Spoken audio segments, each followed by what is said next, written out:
Directors. Guys, welcome today. First, this is our sleep class, so thank you for getting up so early on a Saturday morning to come talk about sleep with us. We'd encouraged you to go to come in your pajamas, and I can see most of you sleep very well. There's an old, I went to Liberty University, and Jerry Falwell, if you know who that is. Yeah, I know. But he opened a water park. And there's this ongoing joke that Jerry Falwell, you never see him without a suit on. He went down a water slide in a suit. So I can see that this is how you sleep, and I applaud that. Thank you. But I do, in all sincerity, I want to celebrate you guys because you guys did come here on a Saturday morning. You're doing something that most people are not doing. You're doing things for your health, to understand your health, that most people don't do. We want to provide that as a platform for you, but you have to come, and you guys did, and I think that's awesome, because that means I get to be surrounded by awesome people who want to be healthier, and that makes me healthier too, and I'm very excited about that. So thank you for coming. I'm really excited for what we're doing this morning. In Max Living, we talk about the 5 essentials of health. Everything comes back to chiropractic care. That is the number 1. The system that regulates all other systems is your nervous system. And if you can eat right, you can exercise right, you can do everything else right, and your nervous system is out of whack, you're not going to be healing, right? Number 1. Mindset. You'll only be as healthy as your spine and your mind will allow, right? Nutrition, exercise, minimize toxins. All 5 of those are what we call the 5 essentials. I have forever wanted to do a workshop that I would have called Beyond the 5. And I would have done a sleep workshop. And oh, look, we're doing a sleep workshop. Because sleep is that important for our health. And by the way, in all of our preparation, you get all these details in. And by the way, a lot of work goes into this. I'd introduced my team, but they seem to have scattered. The lights turned on. But Maureen's in the back. Maureen is, some of you have met her. She's here on Tuesdays, but she is in our Powell office. Do we have anybody from Powell here? Nobody from Powell came today. That's okay. We have Dr. Ashley Venturi. She's our chiropractor over there. Many of you have met her. You'll be seeing more of her as well. Didn't mean to do that. Didn't know how I did that.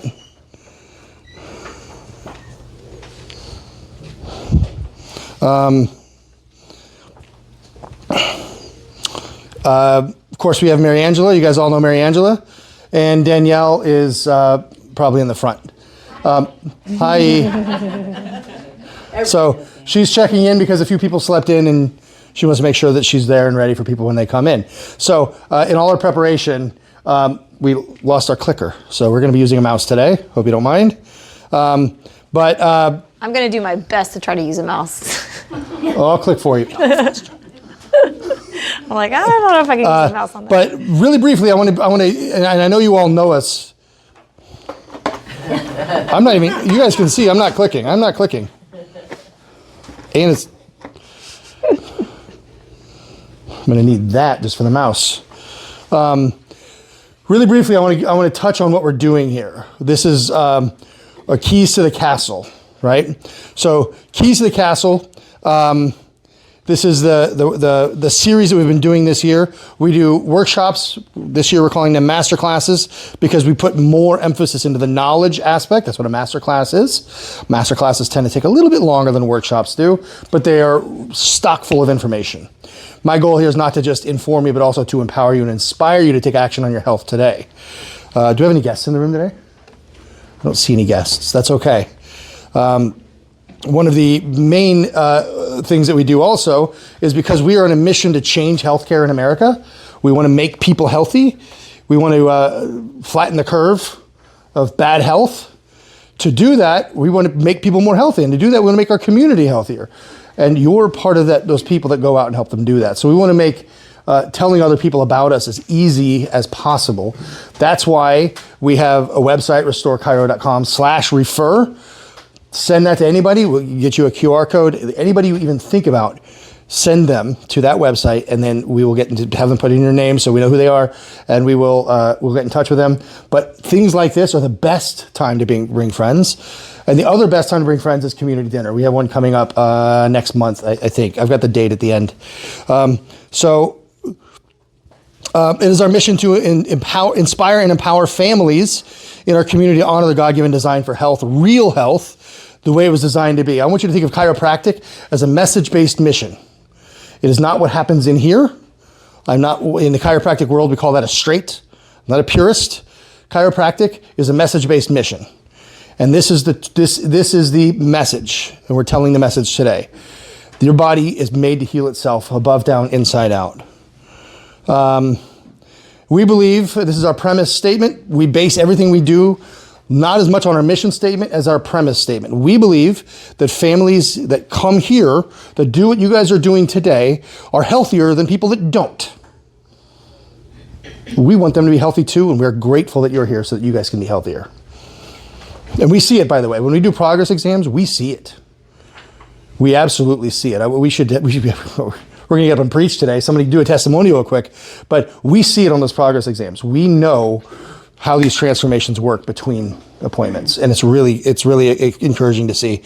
Really quick, here's where we've been. In February, we did the very first one. It was actually 3 keys in one because we had to have a little bit of fun with it. But it's exercise. Keys to the kingdom, or keys to the castle. And each one of these, we're unlocking more rooms to the castle. So about a year ago, we sat down and we came up with, if we're going to make a castle, and what's the throne room? What's the key, the top key that rules all the other keys? Well, that's chiropractic. What other rooms can we unlock? So we unlocked the armory, that's exercise for defense. There's the courtyard, that's exercise for fun. And of course, there's torture chamber, right? We talked about David Goggins. March, we did our big metabolism makeover. Who was at the makeover? Nobody here was at the makeover? Oh, you were here. Good. Oh, yeah, of course you were. Don't I look like a new one? Guys, we have another makeover coming up. I think it's, I have the date on the calendar. I think it's still 4 or 5 months away, but I'm telling you about it now so you can get excited. It's February or March. These are big up. We bring in outside vendors. The clean juice people were here. There was a charcuterie people. We set up on this side. They were incredible, weren't they? Yes. We set up on this side. We filled out the room. So you want to come to that. And that, again, actually the topic again, it's metabolism, but we're going to talk about energy and metabolism. In June, we talked about minimizing toxins. In August, the library and the chapel, the mind. I channeled my inner Tony Robbins, and I spoke at length about personal identity and how your mind helps control who you are, what identity means to you, and how it helps shape your decisions. And then, oopsie daisy. Today we're doing the bedroom. Sleep, get your mind out of the gutter. And then in December we'll do the last key, which is nutrition. We can't leave out nutrition. Why do we choose December for that? Who's ever gotten sick during flu season? I'm so glad nobody raised their hands. You know why? There is no flu season. The flu doesn't pack its bags and sort of just show up. Okay, I'm here at flu season, right? It's not the virus, it's the host. If you're going to spend the latter parts of the year cooped up indoors, exercising a lot less, when you eat the worst food of the year, by the way, next week, 3 weeks later, a month after that, well, New Year's is still a while. I mean, let's wait till then to make my resolution. So today, that was as fast as I could do that. How'd I do? Today we're going to learn 3 things. What is sleep? Why do we sleep? And also what causes sleep problems? And then what to do about it. How to get tips and strategies for amazing sleep. Now, there's an amazing book called Why We Sleep. Did you dig into that at all? Yeah, actually, I started reading it and haven't got it completed. It's very well written. Very well written. And he's very credentialed and very good. So this is a book called Why We Sleep. And me, I'm not the chiropractor, I'm the doctor of philosophy, which means I spend all my time thinking about philosophy, which is the why questions. Why the heck do we sleep? Think about sleep in this way. If your brain's job is to keep you alive, why do you spend a third of your life, by the way, the nighttime part where you're the most vulnerable to predators, why do you spend a third of your life asleep? Why the heck do you sleep? And by the way, every living organism, at least multicellular organism, sleeps. All of them do. And if they live more than 4 days, they sleep on a cycle. Why? Recharge your batteries. That's at least part of the question, part of the answer. Now, he gives a really good answer, but he does it, this book, and I've got his name a little bit later on. He's got a podcast with Joe Rogan. This guy's been everywhere. You'll want to look him up. But he puts it like this in the introduction to the book. He says, imagine you're a mom and you've just given birth, and the doctor or the midwife says, everything is healthy, congratulations, you have a newborn baby boy. I just have one more thing. It's just one more thing. Your son has a condition. And this condition is, for 1/3 of his life, he will be basically comatose. There will be times where you think he's dead. There'll be times where he's going to be babbling like whatever. There's going to be times where he's going to be hallucinating profusely. For 1/3 of his life, there's no cure. We don't know why it happens, and he'll do it for his entire life.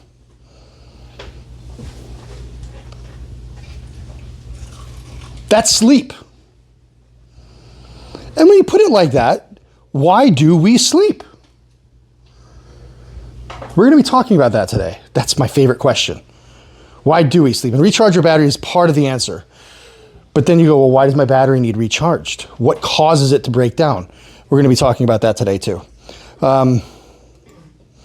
So we all know sleep is a problem. 50 to 70 million Americans have sleep disorders.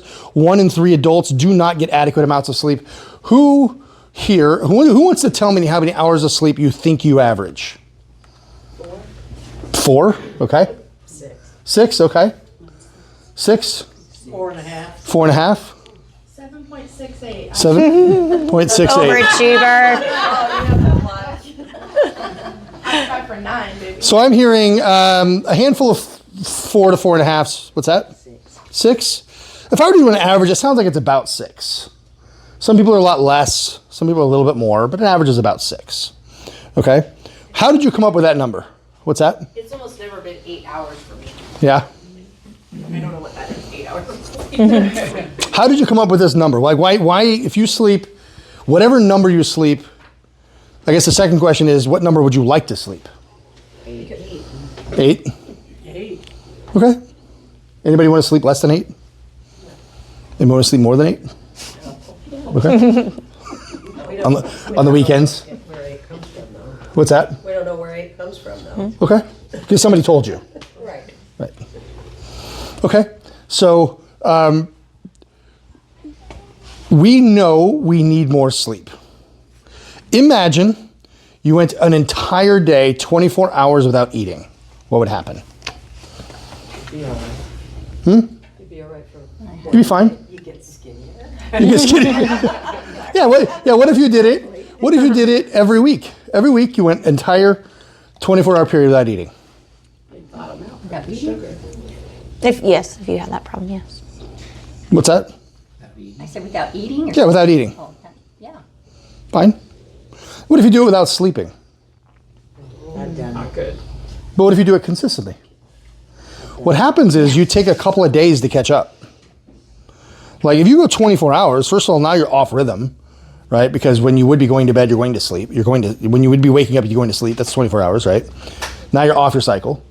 But also, you had 24 hours without recharging your batteries. Today we're going to learn it's so much deeper than that.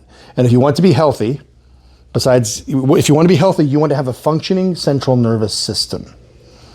To have a functioning central nervous system, besides chiropractic, besides an aligned nervous system, there's at least one more element, and that element is sleep. So, anybody accidentally fall asleep during the day, by the way? I was shocked at that. 40% of adults fall asleep during, like, randomly throughout the day. But it says accidentally. Yeah, well, exactly, yeah. Like, I know, right? Like 40%. That is a lot. When I was in college, I'm not excited about this story. I was living in Virginia. I was driving back from Kings Island, about a 2-hour drive, and it was late, and I was really tired. And police pulled me over, and I thought, I'll play the tired card. He'll let me off because I'm tired. That is not how it works.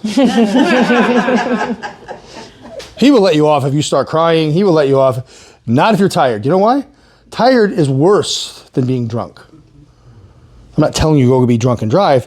I will say we have more accidents and more dangers around tired driving than we do around drunk driving. Tired driving needs to have the same stigma drunk driving does. There's a reason, if you're a union truck driver, The log. that's right, you have to keep the log. When I was in England, we were going in the north, we had a bus, and we're literally 30 minutes from our destination, and we stopped and pulled over into a travel stop. We're like, but 30 minutes away. He had reached his limit. He had to stop for 2 hours. Now, sometimes bureaucracy can get us 30 minutes, but what if we started governing our own lives that way? So lack of sleep equals disease. Weakened immunity leads to cancer, heart disease, stroke, Alzheimer's, diabetes, insulin resistance. It's not just about feeling more awake. It's if you want to be healthy, you need more sleep. End of. And every number that I heard, you're too low. I'm not wearing it today. I have a Whoop tracker. That's my favorite tracker. She wears an Aura. Or ring. Does anybody else use like a tracker to track their sleep at all at night? What do you use? I have two. I use my Fitbit that I don't have. A Fitbit, okay. Yeah. Well, you're not sleeping right now, I know, so good. Usually I try to have it on all the What's the other one? Well, I have sleep apnea. So I Okay, have a okay. machine. Okay. So it tracks it for you. Cool. Are you finding a change in your habits based off of what your trackers are telling you? Oh, huge. Because then you start to have something to measure, and you're like, oh, I want to do better than Cool. Anybody else use a tracker? Nobody? Absolutely get a tracker. I like Whoop. Number one, I don't even wear, well, there's different reasons for that. I hurt that finger and yeah, whatever. So his ring is I tattooed don't on have to now. explain myself to you. His ring is tattooed on now because Yeah. he can't fit his normal ring over. But I wear a Whoop. I like Whoop the most. Whoop is universally recognized as the best sleep tracker. This is a very close second, and the technology is getting way better. Samsung has one that's coming out.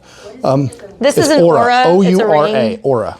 They have a new one that they just came out with, like a new updated one. But they're no. always What's that? Like Whoop, there it is. Yeah, WHOOP. there. It is. I can't say that without hearing. They do.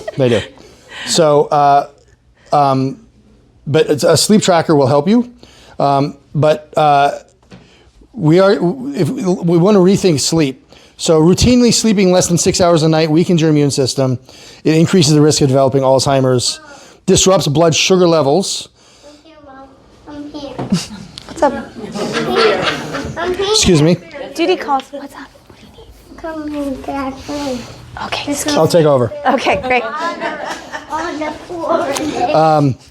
So we're talking about like not just catching the flu, which is weakened immune system. Oh, dear. We're talking about coronary artery disease, stiffened plaques, because you're losing sleep, you're not getting enough sleep, you're inflamed. And inflammation causes coronary artery disease. That's where it comes from, Paper towel. right?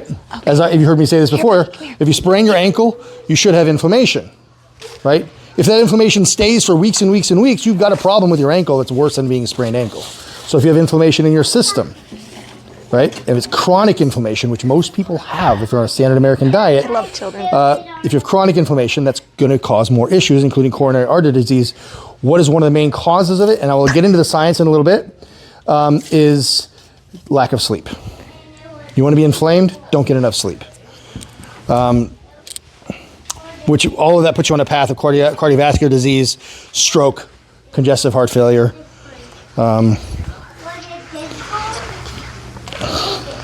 So why do we sleep?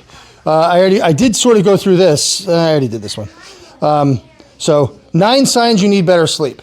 If you're getting 6 and you're happy with 6 and you meet any of these, this isn't just being tired, it's being irritable and moody. What's that supposed to mean? If that's what you think when you see that, why are you talking about me?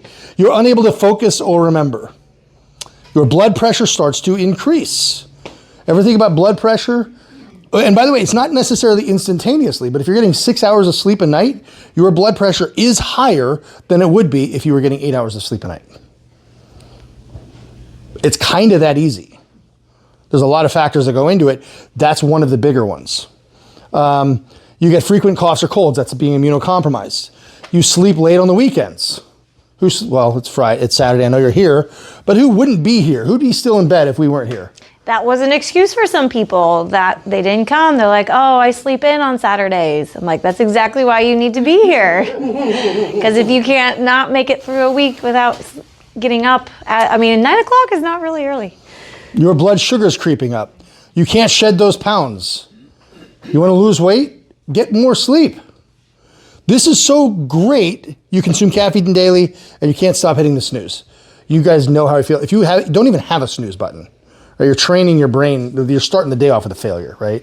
So don't even have a snooze button. Who has more than one? I'll raise my hand. Who does more than 2? Worst thing you can do is start the day telling yourself, I don't have to do it today. Because now you're training your brain to do that for all of your decisions, right? So snooze it shouldn't even be there. Get everything taken care of? Yeah, we're good. All right, good. Just water emergency. Okay. But these are signs that you need more sleep and better sleep. It's not necessarily quantity. I'm going to get into that in just a minute too.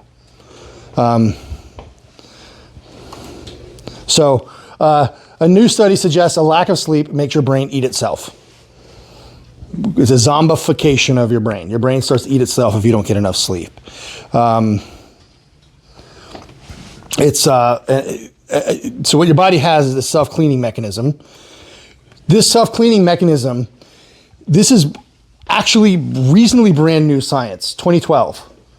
2012, the scientists had always kind of like guessed as to what happens when you sleep, because we know it recharges your battery, you know it sort of cleans things out. We now know there's actually a system that does it. So your body has a lymphatic system.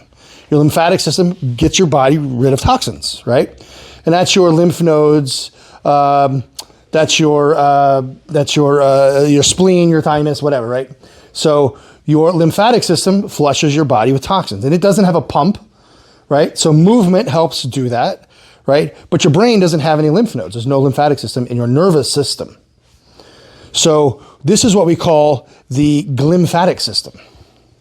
So lymphatic, glymphatic, very creative. So the G at the start of that comes from these glial cells. So the glial cells are the ones that are in charge of this. These, in this diagram, I think it's probably going to be these, maybe it's the red ones, but what it does is they move in a pattern across the cells inside of your brain, and they hit the edge of the veins, and then they move along. And they do that through your body pumping in spinal fluid, and it's pumping in the spinal fluid to flush out all the toxins. And it's doing it through its glymphatic system. So as your body builds, your body right now is in a constant state of breaking down, repair. And a part of that repair, the part that flushes out the toxins, is lymphatic. Your brain is constantly breaking down and repairing to flush out those toxins. That's the glymphatic system. And the glymphatic system is most active in sleep. Like by far. This is the norepinephrine levels. On an EEG, it's shooting up and down. It's way more active. It's pumping this fluid into your brain to help flush these toxins out. And it's basically replacing the bad stuff with good stuff. And a lot of these toxins, guys, are like your toxic thoughts. So this is like stress. When you're stressed throughout the day, when you're like worrying about a lot of stuff, when you have like all of like these like stressors and things that happen throughout the day, like your brain is like dumping this stuff out and it builds up in the brain. And I'm sure he was going to talk about one of those is the You guys have all heard of the beta amyloid cells. Anybody heard of Parkinson's before? Right? The theory with Parkinson's is one of the things they talk about is that there's a buildup of beta amyloid cells in the brain, right? These beta amyloid cells, they're kind of like sticky proteins, they say. But this lymphatic system that we're starting to learn is actually responsible for helping that flush down and helping that flush out. Sorry, I probably just took the whole thing you talked about. Effectively, although the research is more around Alzheimer's. So if you have, this is where like say foggy brain, so you have these beta amyloid cells, but not just that. If you were to have an MRI or if you have a CAT scan of your brain, if you have had long-term high blood pressure, if you have had not enough sleep, even short and medium term, these little white spots pop up on there, right? Those little white spots are indicators of a lot of things, but one of those things is it's an indicator of why you might have memory problems. It's an indicator of why you might have forgetting things. It's also an indicator, and this was in the book that we were talking about, it's also an indicator of what kind of Alzheimer's you have, because there's lots of different kinds. And before these recent studies, they were measuring people's brains during the day. Now we know to measure it during the night, and they can pinpoint what kind of Alzheimer's you have. That's kind of cool, because your sleep is in more of a default state. Your brain's more of a default state when you sleep. So that is why this is really, really groundbreaking. And it's true for Alzheimer's, but it's also the method, the pathology of it is, at least to me, fascinating, because I'm literally picturing a brain being washed while you sleep. So it's not just recharging your batteries, it's washing your brain, but like in a good way. Right? You guys know you have your cerebral spinal fluid is its own like pump. Like when I'm adjusting you guys sometimes, there's times when I'm feeling just the back of your head and your neck, and I'm helping to try to regulate the balance of that CSF flow, because it goes up and down. It's supposed to go down the right and left side both at the same rate, up and down, because it goes not just your brain, but it goes all throughout your spinal cord, all throughout the meninges, and then all the way back. So for kids especially, this is so crucial. Why we adjust babies and why we see kids all the time is because their little immune system, their nervous system is developing so much that you want to make sure that that rhythm, everything is moving really well and evenly, so that as their brain develops and continues to form brain cells and neurons, that they're able to actually be able to process information. They know how to form words. They know how to do all the basic things that they need to do to be healthy grown adults. So when that gets out of balance, when you're super stressed, I find that for people that there's a little bit of a lag from one side to the next. It's really fascinating. So part of when we get you adjusted, that's actually helping to balance that CSF flow throughout your body, throughout your nervous system, so that your body can self-clean itself. Now you know what is happening when her head is in your hands, right? Dr. Ashley can attest to this too. These are part of the tests that they're doing, right? So, sleep for males versus females. Females will innately get around 7.8, males around 7.7. Feels like a negligible number. It does matter because of why that case is. So females tend to have a higher percentage of deep non-REM sleep than males, right? So imagine humans. I'm not going to get into evolution today. I don't think this is the place for that. But there is such a thing, and everybody will attest to this, even every creationist on the planet will say this, that there is such a thing as microevolution. And that is humans do change genetically over time. And think about our genetic changes. Number one of the most obvious ones I can point to is one of the reasons that our food is making us so sick is because we went the entirety of human existence without introducing that crap into our body.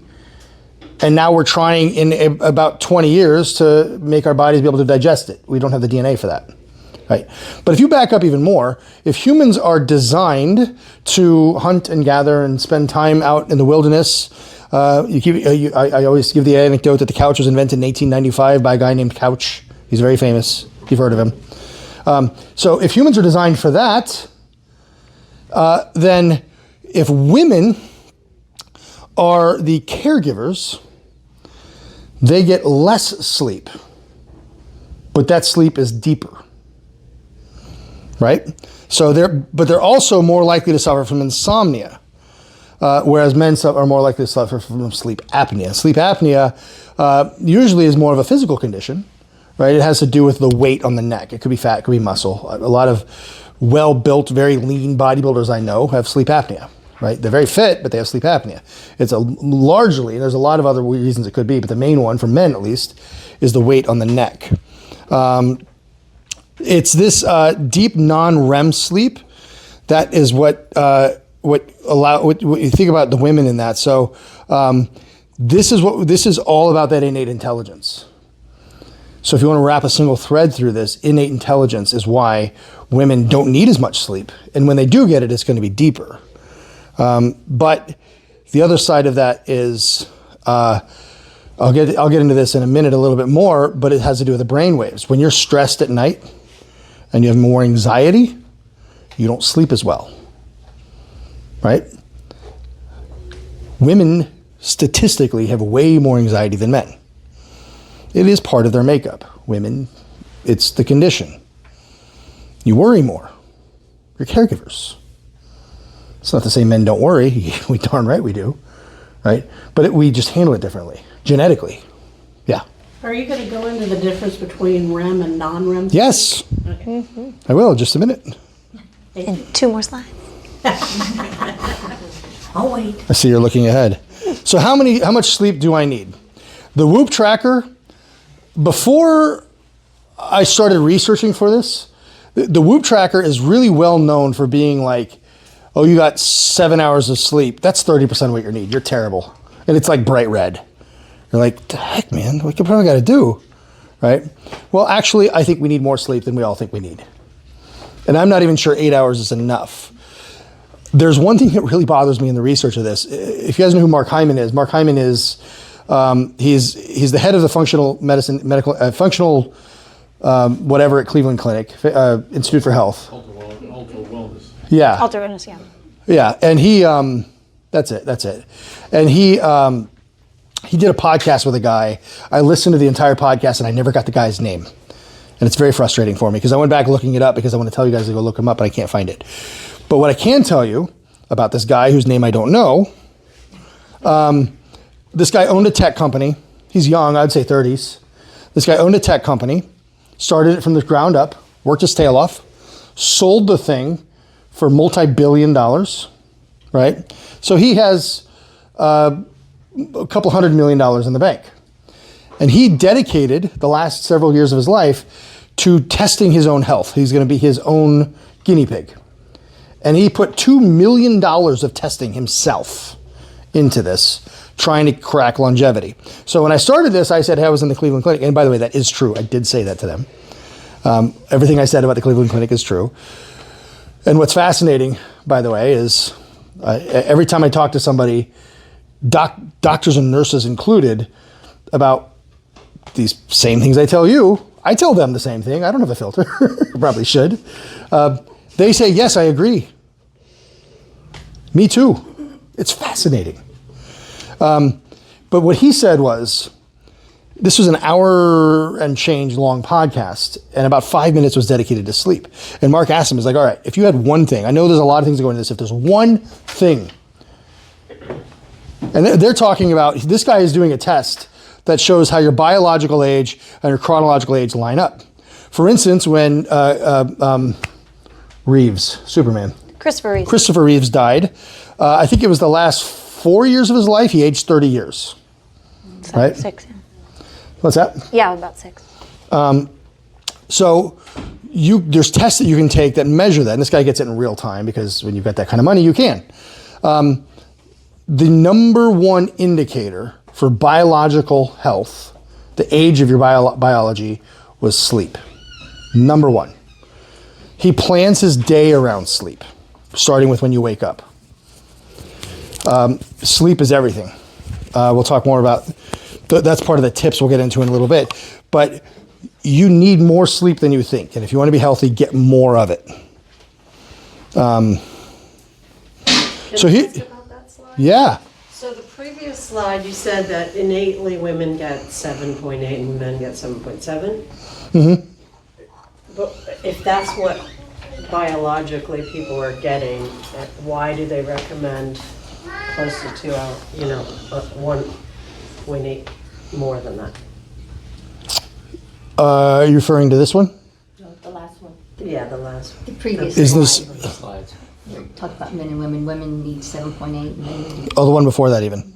Females will innately get about 7.8, and then it says that that's not good enough, so I don't understand the difference between the recommendation. Great question. But this is the recommend. That's what I was pointing at. So 7.7 versus. But that's what I was asking. Are you referring to 7 to 9, or are you referring to 7? Yeah. These are ranges. Part of it is not everybody's the same. So if you want a general thesis statement is, whatever amount of sleep you think you should get more. Is that better? I just. So why is the recommendation different? Is the innately measuring like what the human animal is averaging and Yes, and yes. that's not Unimpeded, right. it's 7.7 or 7.8. That doesn't mean that's what the need is. Right. That's what the unimpeded they're getting. Okay. Right? If you're unimpeded. Okay. That means no alarm clock or nothing, no rooster or whatever, right? I think some of the point of that too, though, is people aren't really getting that anymore. Like, that's where it should be. But from what I find and what I notice is that because of our high stress lifestyles, because of all the going, all the lack of sleep that we put on that we actually allow ourselves to have, that there's that big discrepancy with not taking care of the different things that's causing our bodies to not get the good sleep that they need. Stress the nervous system, stress everything. So, yeah, So you asked about the stages of sleep. There's actually, this lists 3. Now, inside of this 1 and 2, there's actually 4 of them. It's called non-REM sleep, right? So non-REM sleep and REM sleep. And then if you got my whoop, it's non-REM. Light sleep is broken up into a couple of categories. REM, and then deep sleep follows that even, right? But if we're doing in a very simplistic way of thinking about it, well, I said followed, it precedes it, but you go deep. I'll show you this in a minute.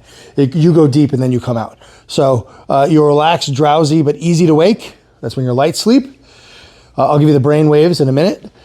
Deep sleep, your core temperature drops, heart rate and breathing slows down. And then REM, this is the dream state that helps you with emotional well-being. So each cycle is about 90 to 120 minutes. So an hour and a half to 2 hours. And you should be, if you're getting 8 hours of sleep a night, that's about 4 or 5 cycles.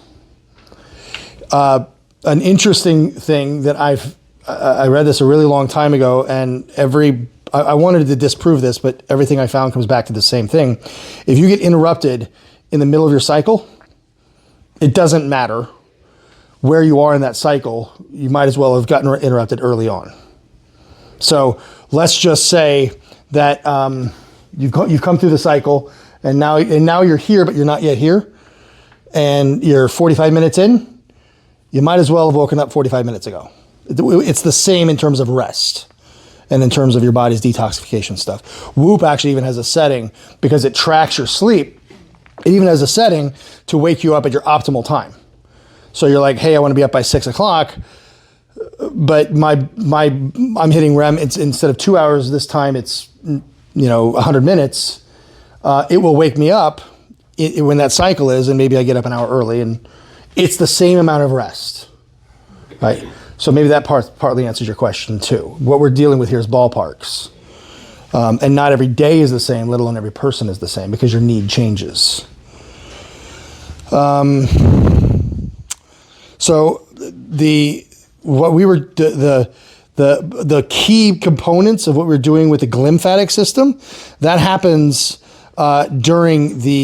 primarily during the non-REM and the REM stages. So you don't get it a lot in the light sleep. Yeah, the deep sleep is, and I think this is really interesting because how women are, like you had mentioned, like women tend to be more stressed, we have more anxiety, like that's just kind of our whole nature. But women also get into deep sleep faster and more than men do. And that deep sleep is actually when your body is actually helping to like process and kind of deal with the stuff and let go of the stuff that it doesn't need from out throughout the day. That's one of the major benefits of making sure you're getting into deep sleep. Yes. Well, if I'm understanding what you said, if you get woken up in the middle of a cycle, it doesn't count? Your body, I mean, you get a little more rest from like a calorie standpoint, right? But you might as well have just been laying in bed staring at the ceiling. Because I sleep in like 2-hour increments. Okay. I mean, just regularly. Okay. So if I'm waking up in the middle of a cycle all the time, it doesn't count? It's Well, sleep is always going to count. But yeah. it's Let me phrase it like this. That would be diminished returns, Okay. right? So you're going to get some rest. Yeah. Number one, you're getting rest if you're lying. Like I almost never ever get into REM sleep. If you're always in light sleep, for instance, you're going to get some rest, Yeah. right? When you get into deep, you're going to get more rest, and that's where a lot of the rest comes from. REM that's more about the neural connections, right? Yeah. It's cleaning things up. Sorry, that's deep sleep. REM is more about the. Think of it as this. That's where your emotional aspects come in. That's where you dream, the hallucinations we were talking about. It actually heals the nervous system Right. in the REM sleep. So if you're, let's say you sleep for 6 hours and 2 hours, then you're up for 20 minutes. 2 hours, you're up for 20 minutes. 2 hours, right? Yeah. If that's the case, it's not that it doesn't count, because obviously I think you'd probably be dead if it didn't. Even over a short period of time. There are days. I know, that's funny. She said there are days. But so it counts. But also if it's 2 hours, your body, depending on why you're waking up, it could be that there is a sleep problem, which needs to be diagnosed. I don't know. That's not what I do. But it could be that your body is waking you up at the end of that cycle. Your cycle might be different. That's the thing. It's hard to know. It really is hard to know sometimes. But, ideally, we should not be waking up that often. If we are, there's some major dysfunction, dysregulation in our nervous system is really what it comes down to. And we're going to be going through a lot more of like what you do to start regulating that dysfunction. Because you think about it, are we more stressed today than we were a year ago, guys? Like, are you individually more stressed than you were 10 years ago, right? Do you think next week you'll be more stressed than you are today, right? Like, imagine, it's not that people tell me like, oh, I don't have any more stress. Well, but you're not getting rid of the stress that you have, right? Like, your stress levels are just staying constant. We'll talk, like, that has a massive effect on your nervous system, right? Your nervous system regulation is key with so much of this. So we'll be getting out of the heavy science in a minute, I promise. But I do want to do brain waves, because brain waves matter. Beta waves, that's when you're awake and alert. Alpha waves, you're still awake, but you're a little more relaxed. That could be light sleep. It could be daydreaming. It could be, you could be alpha waves when you're in the shower and you're having those new ideas. Alpha waves are what I associate with the new ideas, right? Theta is when the new ideas. Alpha is on that cusp. So you're getting, like, if you hear about people who are on the bedside table, because they have these great ideas, that happens either in the alpha or the theta. Theta, they're usually a little bit more asleep, and so they might not wake up. But if you're alpha, that's where some of those ideas start to kick in. A lot of us don't have ideas anymore because we're so distracted all the time, we don't even know what that means, right? You don't let that part of your process of your brain work. That is why one of the things with phones, having those phones on you all the time, try going a day without a phone, right? Because that starts to retrain your brain to be bored, which gives you ideas. It does that by kicking you into those alpha waves. The theta waves are a deeper version of that. So it's more about taking action. You're being a little more creative about it. You're going, oh, wow, that's a great idea, right? That's when that really happens. And if you happen to wake up, write them down. The deep dreamless sleep is delta. This is when most of that rest regeneration occurs.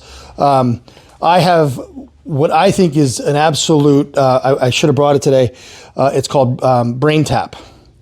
I bought it when it was a lot cheaper, only 2 or 3 years ago. And I got obviously a practitioner discount, but it now sells for about $800. That's got an annual fee of $150 or something for their software, but it's a really good system to help you sleep. And it has dozens of programs. I have a friend who actually, weirdly, I was clicking through the app and I found my friend, the stem cell guy. I've got his book over there, Richard Ross, Stephen Ross.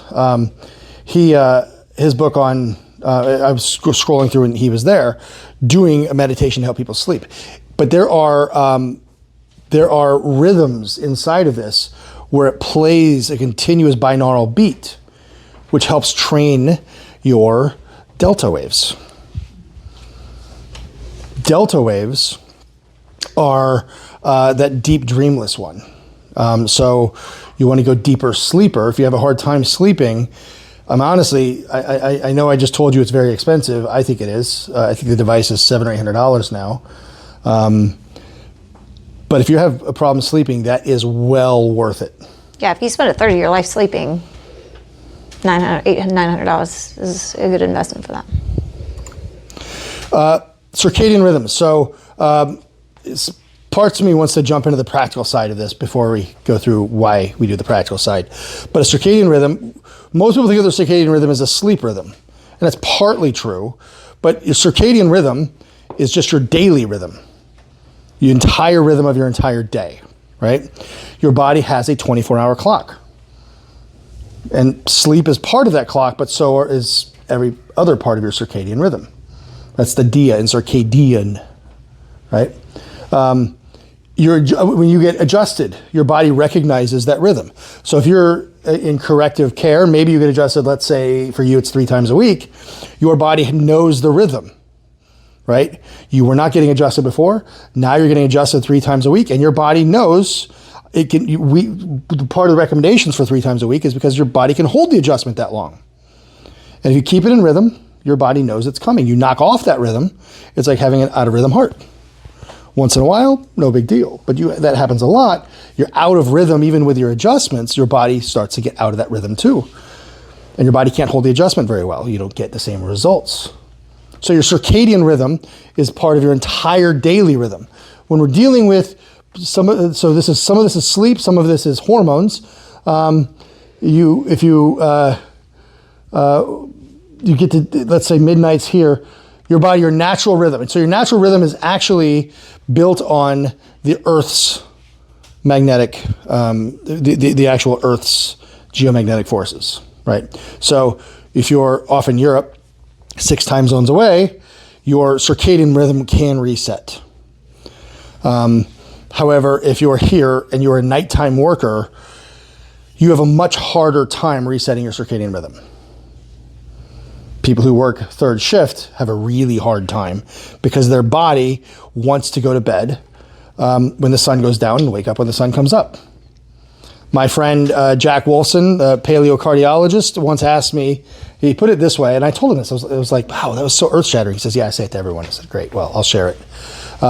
If you have 2 people, one of them is your average American who's reasonably health conscious. We want to make healthy decisions. We try to, once in a while we go out to eat, but not all the time, right? We exercise some, or at least we want to.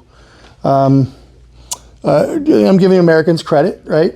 We want to do those things. Or you take Tom Hanks on Castaway.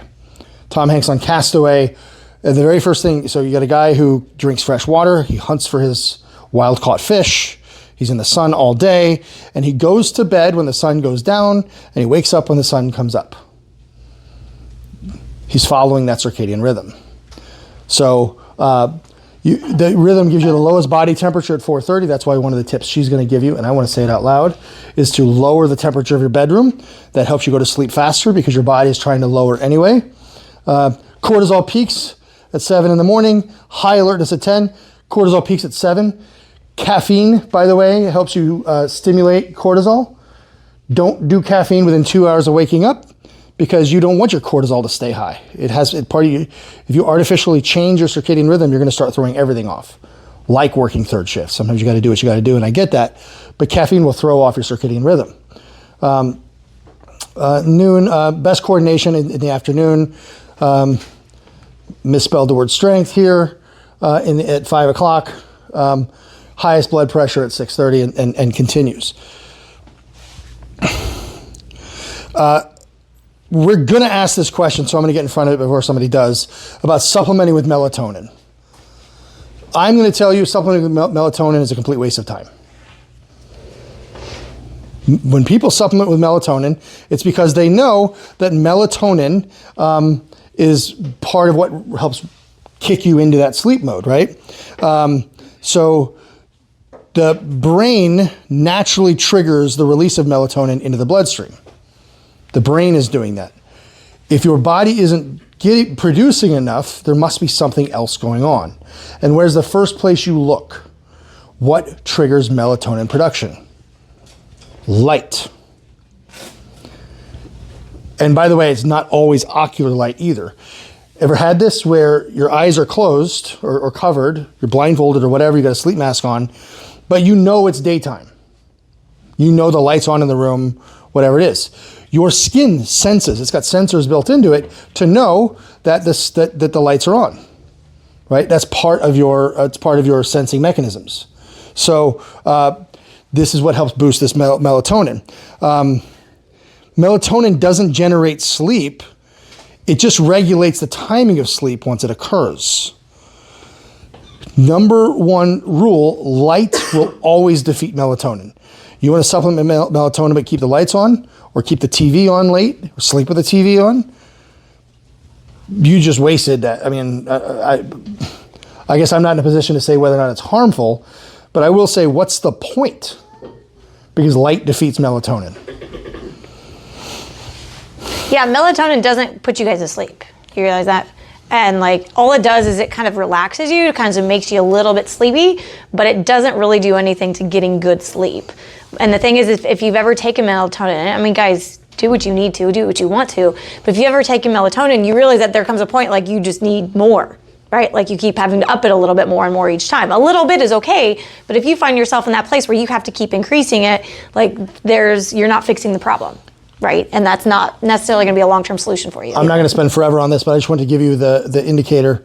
Most of the mitochondria in your entire body, that's the powerhouse of your cell. Think of it like this: mitochondria. We've seen this cross section when you're in like junior high. It's got a picture of a cell, and like here's a little bit of a mitochondria here. That's not how a cell works. Think of it as described to me as, imagine you got a bowl of popcorn, where the popcorn is the mitochondria, and the bowl is the cell. Right? That's how much is going on there. That's the powerhouse of your cell. Most of that is regulated through your eyes. You do get it through your skin, but through your eyes also. That's why late at night, blue light blockers, or things like any light, but blue light especially, because when you have blue light coming in from a TV, a phone, a computer, a screen, a tablet, you're telling your brain that it's noon when it's actually midnight. So, and I geeked out over this. It's I call it the largest sleep study in history. So not next week, but next spring, the week after daylight savings time, people sleep an average of 20 minutes less per night. 55% report feeling tired post daylight savings switch. And when you do that, by the way, it takes a couple of days for it to catch up. But not just that, stroke hospitalizations are up 24% in those 2 days. More myocardial infarctions, heart problems within the next 4 days. It's AFib also. Within those 4 days after. It's the highest days of the year are the days that follow the spring daylight savings time shift. How large was the study? How large was that study? Every human on Earth gets to conduct in it every year. Okay. So the study is that they conduct, it's when is the highest incidence of these happening. And you look at daylight savings, and daylight savings here is different than it is in Europe, by the way. So there's times where I call my friends in England, I'm like, are they 5 hours or are they 4 hours? I don't know, you know. And sure enough, the same phenomenon happens there. This is where I find things very interesting. Circadian misalignment. So it's the desynchronization of natural light from a normal physiological process. And now we are talking about people who work third shift or something, but here's a different example. This I really geeked out on. I could have spent a week on this. I got one slide. I'm not going to take forever, I promise. If you live on the east side of a time zone, for instance, New York, versus the west side of a time zone, for instance, Western Ohio, your your circadian rhythm is desynchronized differently. You are more likely to have sleep-related problems on the west side of the time zone because of the way the sun rises and the sun sets and the way our time zones are delineated. You're more likely to have health problems on the west side of that time zone. So you think of it like this. If you were to go from here to Indiana, let's say, because they don't always switch daylight savings. I think they still do that, right? So if you were to go there, you switch one time zone, it's a 2-hour drive, but instead of it being 8 o'clock, it's now 7. Your body goes, oh, it's 1 hour. If it's here and you switch daylight savings, 8 to 7 feels like 3 or 4 hours because your body isn't synchronized yet to it. So really fascinating is it's not linked to the time on the clock, it's linked to the earth.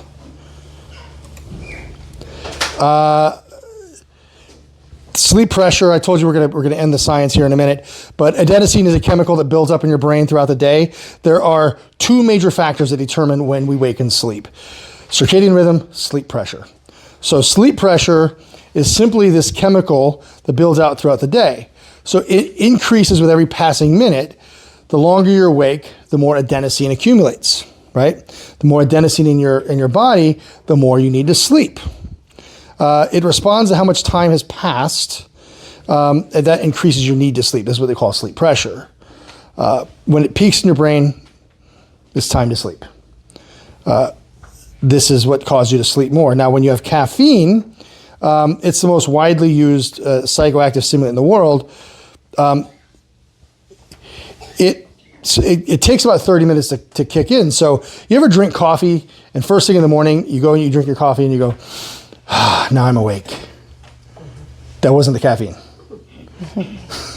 It takes about 30 minutes for that to kick in. In fact, I read something a long time ago that said if you want to go take a power nap, but you want to make sure you don't oversleep, drink a coffee before you take a nap. I don't advise that because I don't advise coffee most of the day. But I certainly don't advise coffee within 2 hours of waking up and anytime after noon. So if you wake up at 8 o'clock, for instance, a 2-hour window. And there's other reasons too. That last part on there about the half-life of coffee, guys, that's the reason, right? It takes 5 to 7 hours for half the caffeine to leave your body. So think about that. If you're trying to get to bed at a certain time at night and you've had caffeine at like 2 or 3 in the afternoon, you're screwing yourself up to have a good sleep that night. Like you're already, it's like, you're giving yourself a much harder time to do that. So have a cutoff for yourself if you do have it. Constipation? That's Yikes. blowing my mind. What do we say? Yeah, we're good. We know of cortisol as the stress hormone. And what's funny about hormones is you think there's good and bad, like testosterone. In men, testosterone good, estrogen bad. That's not true. In women, you think estrogen good, testosterone bad. Not true, right? So cortisol is that stress hormone. And whenever we talk about raising cortisol levels, we equate that with raising stress. Good, tiger comes into the room, you should have raised stress, right? But cortisol is part of that natural cycle. It's that, it's produced in the adrenal glands. It's a fight or flight stress hormone. But cortisol also affects how we feel throughout the day. So when we have a natural sleep cycle versus an unnatural one of the places that you look is cortisol.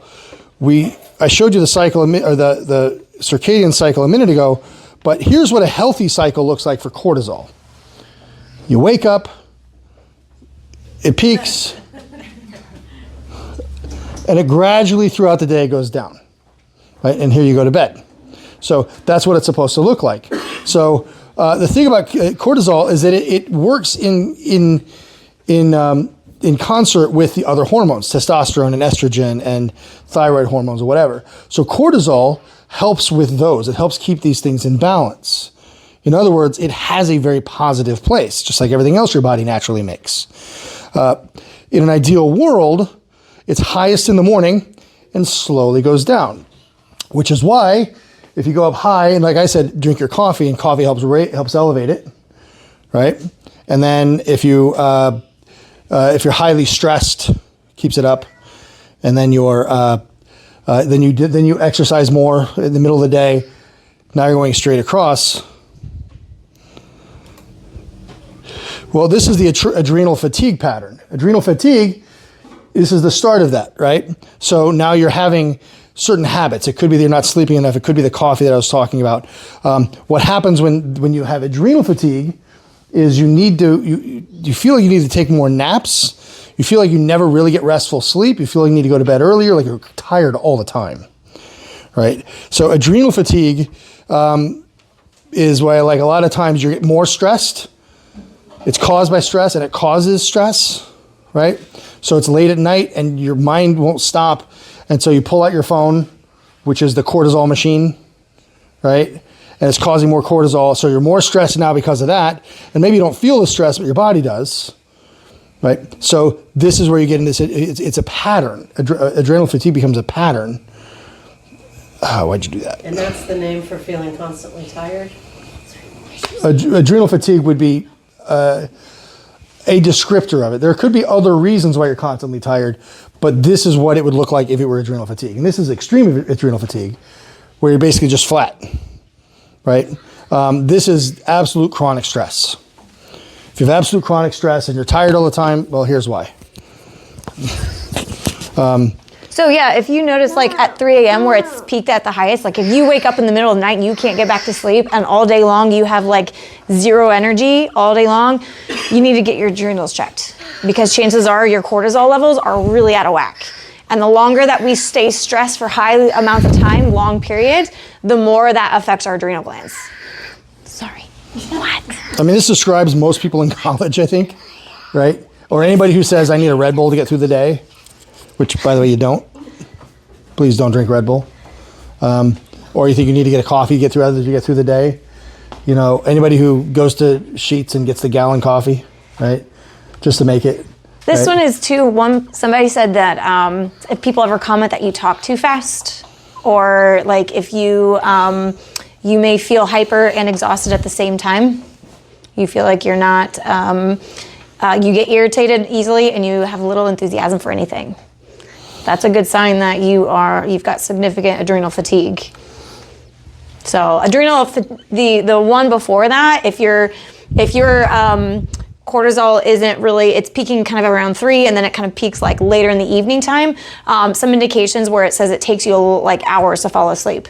And then after you fall asleep for a few hours, you wake up and you're wide awake and you can't go back to sleep. Those are some signs you gotta get your adrenals checked. Briefly, napping, because I know somebody's going to ask. Napping does have a natural tendency. It's okay. Naps are okay. A lot of naps or long naps or times where you're not restful from the naps, that's when you start having a problem. Relying on naps, needing naps every day, that's a problem. I don't care what the Spanish siesta says. You can't have a nap every day and have that be a natural function. But naps, just because you're tired, that's not necessarily an indicator. Naps can be a great part of making up for sleep. There is such a thing as called sleep debt. If you're supposed to get 8 or 9 hours, let's say you're supposed to get 8 hours a night and you only get 6, and now you're in the weekend and you're 5 days of getting 2 hours too many, sleeping 18 hours will not help you, right? But sleeping 10 will help some. There is a period where your body does help speed that process up with a little more REM sleep, but mostly speaking, sleep debt, it's not like going to the bank and now you owe more money, right? You can just pay more money. It doesn't work like that. You've already had the health effects. To reverse those health effects, get more sleep. And that's why, poor sleep is the oil light. It's the warning. If you don't get good sleep, that is one of your body's best indicators that something isn't quite right. So if you have any of these, if you have issues with sleep, guys, you have to go back to really these 5 essentials. What are you missing? what are you lacking? Where do you need to improve on? Like first and foremost, to get to the root of problems, you have to make this. We call these essentials, guys, because they are literally essential to being healthy. So if you're not doing any of these 5, or you're slacking in some of these areas of 5, and you're also having trouble sleeping, you got to start with these. Right? Like we always want to like, give me the quick fix, give me the pill, give me that to like, what can I take in order to like fall asleep? It's not that easy, guys, right? Again, even supplements, those can also be kind of supplementing a bigger issue going on that you're avoiding or that you're not dealing with. So that's where it comes into chiropractic. Like you said, really kind of being the first thing, nutrition, detoxing, minimizing toxins, exercise, as well as mindset stuff. But this is looking at kind of this imbalance. And I kind of briefly mentioned it, so I'm not going to go into much of this as well. But you guys have all heard of like sympathetic versus parasympathetic nervous system. Have you guys all heard of that before, right? Our sympathetic nervous system is our fight or flight, like there's a tiger, I gotta run away from it, right? We're only meant to spend about 30 to 40% of our life in sympathetic overdrive nervous system, right? The other part of our nervous system is called the parasympathetic. That's the resting, the digesting. Think about that, guys. Resting and digesting. It's not just like, okay, now I'm not getting chased by a bear. It's actually sleeping. It's actually like breaking down your food, healing, repair itself, right? Sleeping is when your body primarily heals. Your nervous system is healing itself during your sleep. And one of the big factors is if this system, if your sympathetic, parasympathetic is all out of whack and all in overdrive in one or the other, then you're going to have problems in all areas of your health, not even just sleeping. And that's a large part with chiropractic. Like we're literally working on your nervous system, which is what this part is. That's one part, right? But that's not the only part. Because I can adjust you. You could literally get adjusted every single day. But if you don't deal with the stress that's outside of here, if you don't deal with the, the toxins and stuff that you're constantly putting in your body, stressing your body out, making it work overtime that more than it needs to, it's going to make a difference, but you're going to like keep falling short of where you want to be in your health goals. Okay. Most people spend a less time, like it's literally flipped. For most people. For most people, it's about 30% in the parasympathetic and about 80% or 70% in the sympathetic. Like it's literally flipped in our society nowadays. That's not good.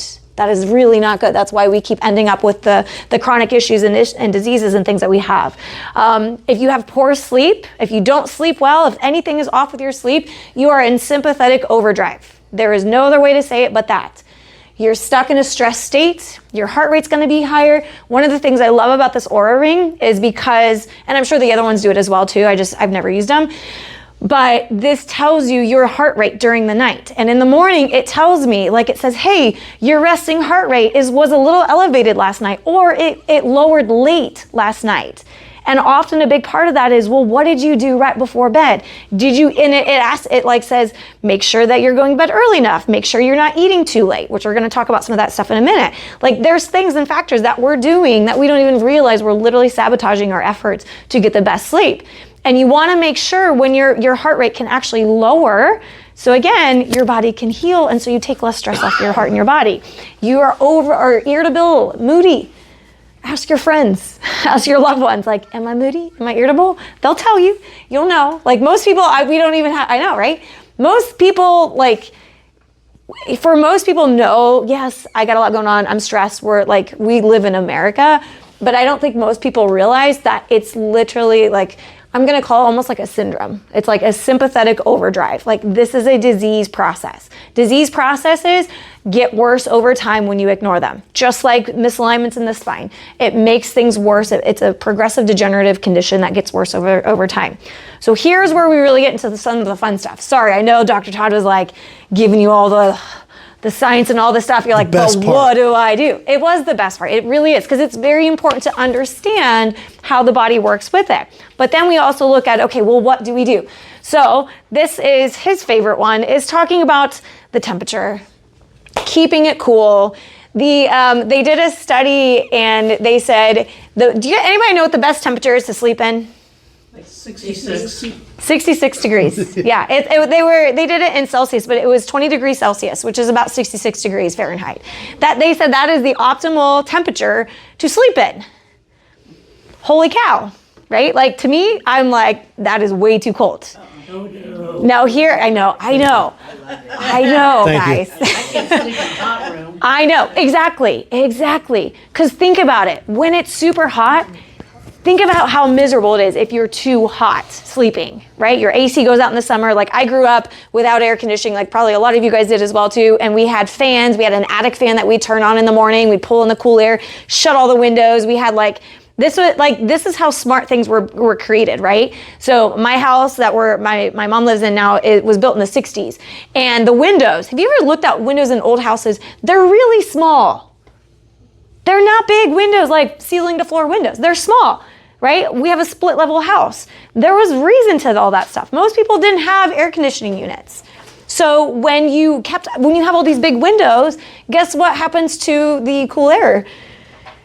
It starts to get warm, right? Like you kind of lose all that stuff. Same thing with heat, right? You lose some of that stuff. So our houses really aren't really built for this anymore. And we kind of become a little bit weak with some of this stuff, I think, too. Like we can't deal with like a little bit of coolness or hotness, I should say. But it's like you need to have that coolerness. Now, some of the ways that you can do that. You guys all, if you didn't get a sock or any socks, please grab yourself a pair of fuzzy socks. I don't know if you got some. So one of the things they said, like, the temperature being cooler, but also like wearing less clothing. That's open for interpretation for whatever you mean. But whatever you want that to be. But they said if you wear socks and you're like maybe not wearing as many other clothes other places, but if you wear socks, that keeps your extremities warm, so it keeps the blood in the middle of your body, so it can keep you feeling warmer. I remember when Jack Wolfson went over this topic. He was way more graphic than that. Again, I can't sleep in socks. open your own Too determination. hot. It makes you too hot, right? Yeah. So, but then you may need to make your room colder. But either way, like, so if you guys have problems, for those who like to be a little bit warmer like I do, like I always wear socks. My kids ask me, Mom, why are you always wearing socks? Because I get cold. I just do. That's part of why we gave you the nice fuzzy warm socks. The second thing is relaxing with a bath and a shower. See, I don't like this one because it doesn't give me my notes. I need to come over here. Why didn't you? It doesn't show me my notes. I have all like special little notes and stuff. But I'm sorry. This is it's on fun. the cloud. So relaxing with a bath or a shower. Okay, doing things warm at night first, right? So let's say, great, you're gonna go into a cold room to go to bed.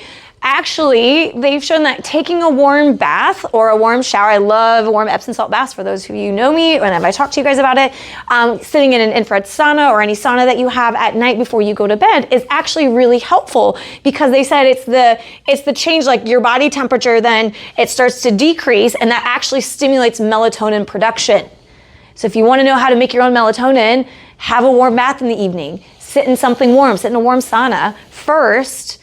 And they say about 20 minutes usually is on average is a good amount of time to do that. I like to throw some Epsom salts in, maybe light some candles. But that will help your body produce its own melatonin at night before you go to bed. It keeps your core temperature warmer, it allows your core temperature to warmer or to go down, which actually makes you feel tired. Okay. The second thing or third thing, number 3, I can count numbers. 3, set the mood. Well, Barry White, no. Dim the lights 1 hour before bedtime. That's the only song that goes through my head when I hear that. So first of all, you want to kind of dim the lights an hour before bedtime. Now, does anybody, he mentioned at least an hour, right? Has anybody, he mentioned about like blue light blockers and things like that. There's a lot of really good things that you guys can do, but does anybody use like overhead lights in their house at night? Not often. No, good. Please turn them off, guys. Get lamps, please. Seriously, like these are great during the day to see, but when your body's trying to prepare for bed, like having this super bright environment, do you think that's going to be really conducive to sleeping? No, there is a reason. Like our son is like, he at night like goes crazy. They both kind of do. There's a reason that we only have lamps on and we only usually have 1 or 2 on at a time. Because if we have more than that and it's too bright, they think, oh, it's daytime. Let's run. Let's throw ourselves on the couch. Let's jump off the couch, right? Your brain is doing the same thing on a different scale, right? It keeps your brain awake. So what you can do is you can actually replace your light bulbs for more of like an amber color light bulb. They call them like blue light bulbs. but basically the color is more of like an amber color or like an orangey color. A lot of the blue light blocking glasses that I like to wear at night are the orange colored ones, right? Like our phones have these like blue light blocker filters or whatever. They're it kind of muffles it. I don't think that's enough. I honestly don't think enough, especially with how much we're stimulating our brain by being on these things. You need something a little bit more to relax your eyes as well. So you want to have something that way. Turn off the distractions, like turn off the TV, turn off these like. Be careful of what you watch at night too, guys. Like if you're watching like high drama, murder, chasing scenes, like all this stuff, like that's not a really good thing. You're like you'll feel your like adrenaline going up and you're like, oh, okay, great. Show's over now, let's go to bed. Like really? Like you're not going to be able to sleep after all that That's the cortisol we were talking about. Your cortisol is going to be super high while you're watching that. Cortisol is going to spike up. And if your cortisol is already high, really bad for that as well. Keep it quiet. I try to do this so much, but it's so hard. I tell them, how many times do I tell you when I come home at night and I'm trying to wind down and I'm like trying to like de-stimulate myself, and then you have children that are just like, they love, like, I love them, but I really try to like, okay guys, calm voices, quiet, right? Not a lot of loud noises, not a lot of loud sounds. Keep it quiet. Play soft music even, like just like background, not like music that you want to get up and dance to. Which is why we tell Levi, go get a book, and then he goes and gets 12 of them. Yes, and then That's the next one. Read books, absolutely. And then, but make that routine, okay? If you're stuck in habits where you're always like, oh, I go to bed or I sit down at night when I get home from TV and then I eat my snack and then I watch a movie and you do all these things, like you got to do something to break that routine. Okay. Your routine starts when you wake up, by the way. Yes, it does. So your routine starts when you wake up. That starts with when you have your stimulants, when you eat, when you don't eat. I'm sure we should have some more that I don't want to get into here, but yes. The routine starts when you wake up. The dark in the room, I did kind of mention about this at all, but it's even like turn off a lot of the lights. Like don't keep unnecessary lights on at night. Keeping like even candles, honestly guys, like just like, I mean, who does anybody like candles, right? I mean, now granted, there's a lot that have a lot of like toxins and stuff in it, but just the candle light, those sort of lights, or I like the, like we have in our sauna room, the salt lamp. Like that kind of orangey glow light, like those kind of things. We have a giant one in our living room. Those are really good. That kind of like, think of that colored light to do that. You know, you think about, well, I'll just kind of You're stop on making that a one. cave. Yeah, you're making, like, exactly. Complete cave. Yeah. Blackout curtains. Make sure you can't see any light coming through at all. No extra lights on at night. If we have a. I'm getting to that one. I'm getting that one. Limiting caffeine. As I mentioned, guys, like if you have a hard time like going and starting your day without caffeine, do you think that you don't have a problem with caffeine, or do you think that you're doing good if you can't go without having any caffeine at all? Do you think that's like normal to be able to not go without caffeine? It's not normal.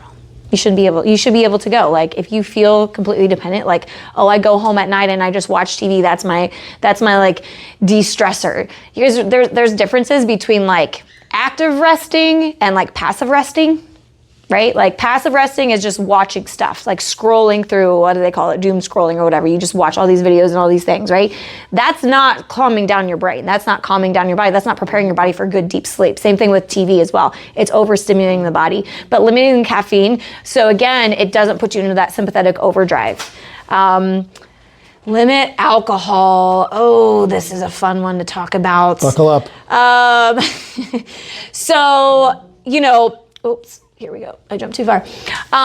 There's a couple things with alcohol. One, you guys know alcohol turns to sugar as soon as you drink it, right? Like it breaks down into sugar.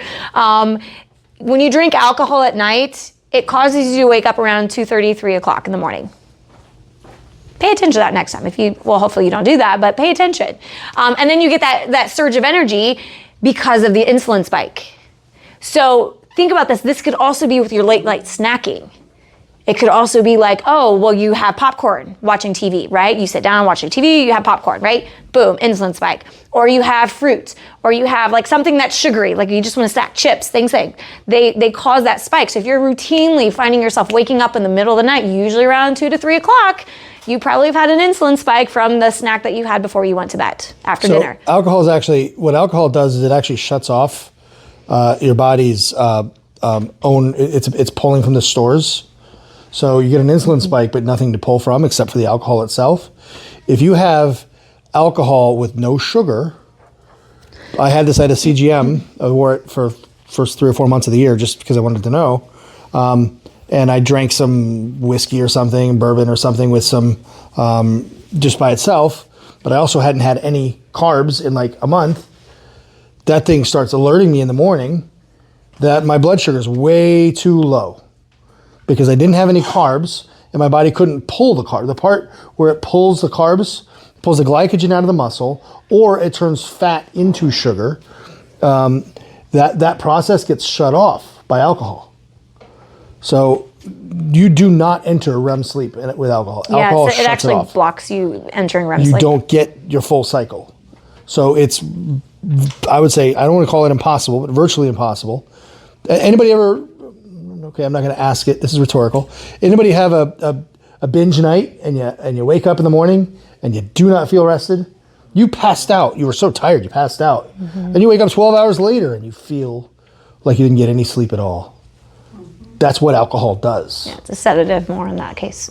Yeah, that's why. But it blocks the good properties of the sleep. Yeah, that's why we use it at night as like a nightcap, right? We use it, oh, it's going to relax me enough. You need to find something else to relax you because it's relaxing you, but it's not allowing you to actually get rest. Number 7, working out.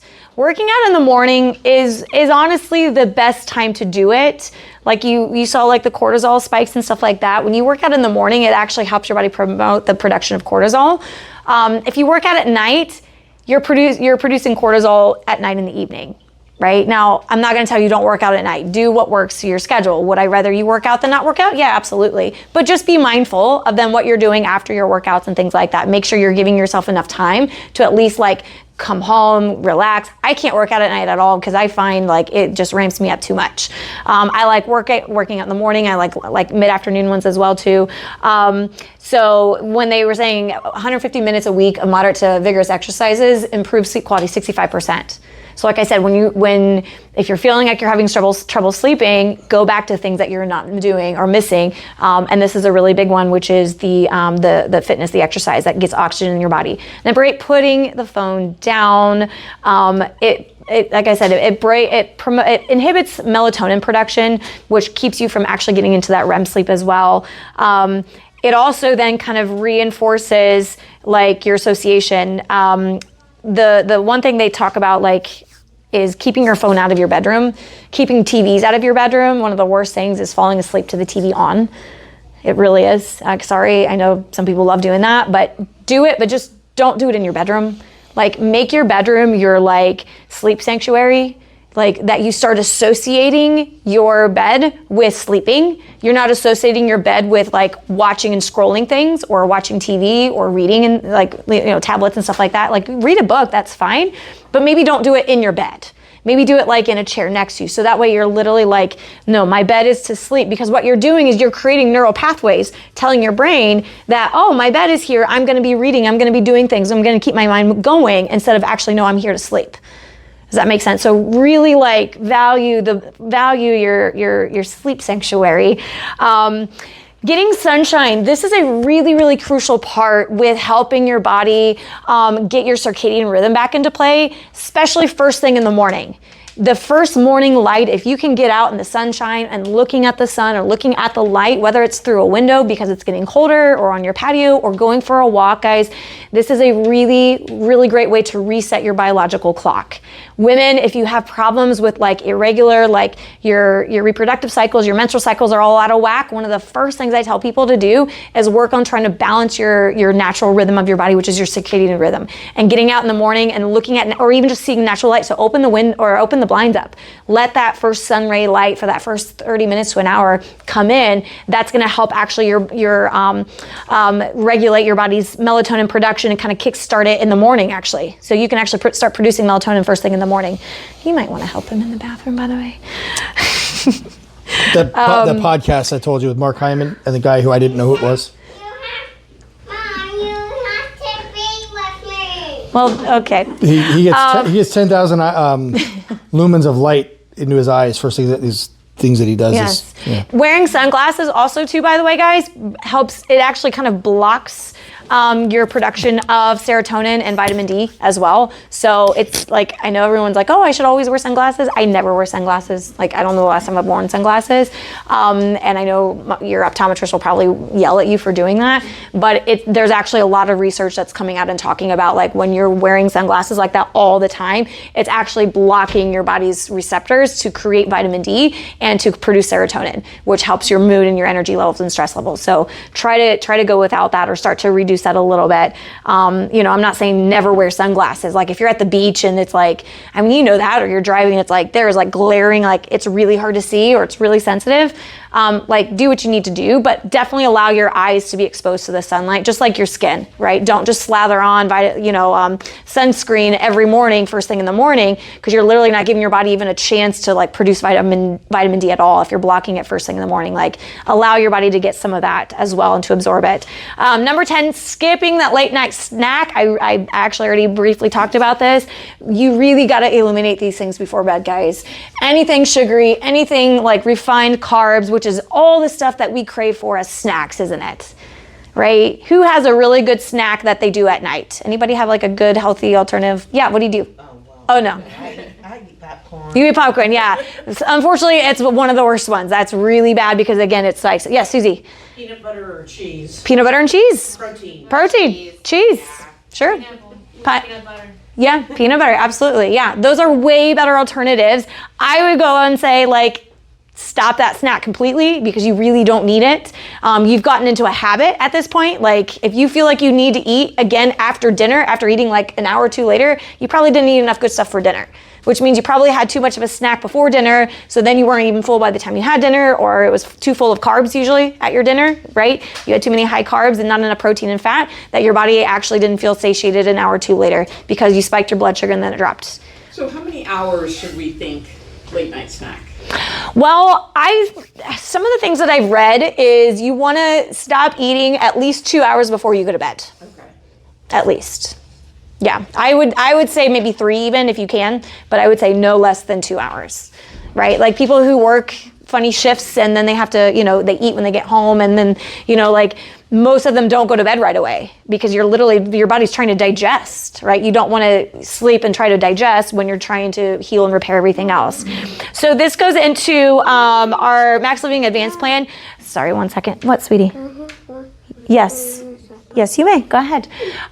So the advanced plan, now I don't know if you guys have looked in, for a lot of you guys who are newer, you had like these little mini books that you got, or if you've been a patient for a while, you have like our nutrition plan book or Align Your Health books. Like, you guys all have resources somewhere in your initial folder where you guys came in.